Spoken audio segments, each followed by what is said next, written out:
Okay, so it's day 2 since we brought the goats back up into the barn from the shelter down in the field, since I discovered their massive diarrhea from everybody down there. Or I don't know, I don't really want to call it diarrhea because it's not actually runny, but it's mushy and clumpy and not normal. Just going over. So I've brought Maggie and the babies and the mountain goats up and watched them for a day.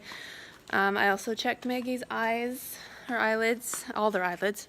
Everybody was fine except Maggie's were white, so that's a sign of parasite overload.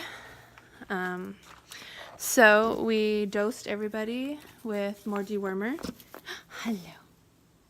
And I've been giving Maggie iron supplements to help get her back where she needs to be. Hi, you're so cute. You're just so cute. So they've only been in here a day and a night, and poop is back to normal already that fast. Yeah, just nice little pellets, and that's perfect. So they've been on hay and their little ration of grain at night. You're so cute. You're so cute. And they're back to normal. So that's good. So then it has me wondering, okay, what's the problem? What caused this? Because two things changed.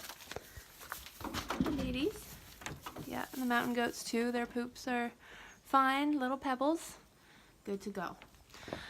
Okay, so there's two possible problems. I know Maggie has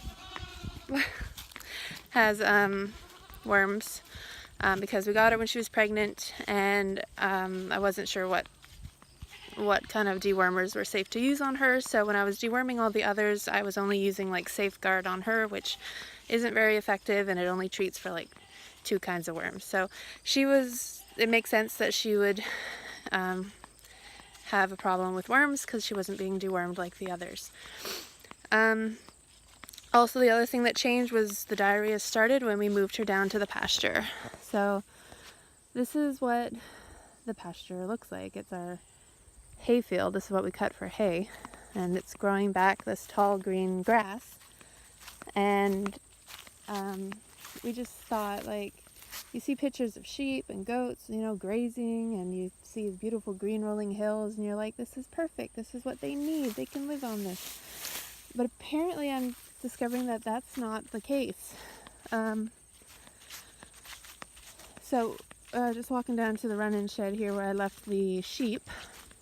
So the sheep poop is still mushy with diarrhea, well, and green and sticky and gross as well. So I left them down here because I figure, well, everything I read said that, you know, goats like to eat the weeds and the forage and bushes and leaves and whatnot, and sheep like grass.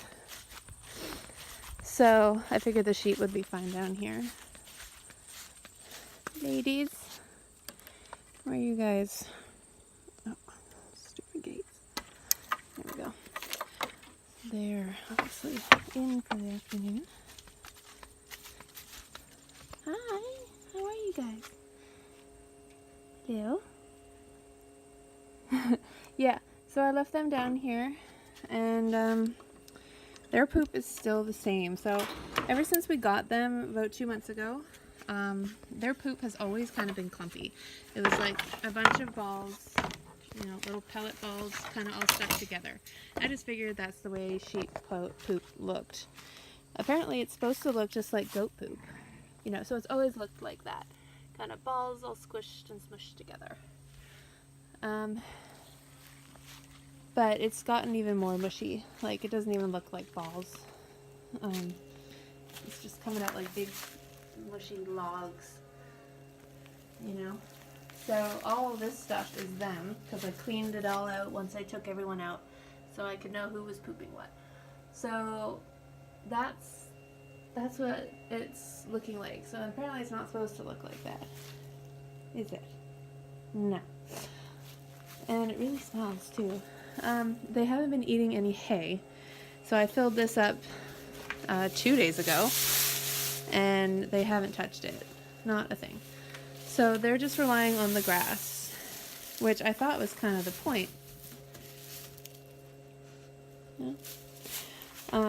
You know, I thought in the summer and spring, you know, in the growing season, you have them out on the grass and then you feed them hay in the winter. But it's just turning out that apparently, I guess, is not the healthiest thing, I guess. So this was where they were last week. So they grazed down all that tall grass. You can see the tall green grass and then the little pie kind of area that they were in. This is where they're in this week. I moved them on Sunday. So they've already got quite a bit of the green grass gone or trampled down, because you see that's where they're supposed to go next week. So you can see the difference between the two. And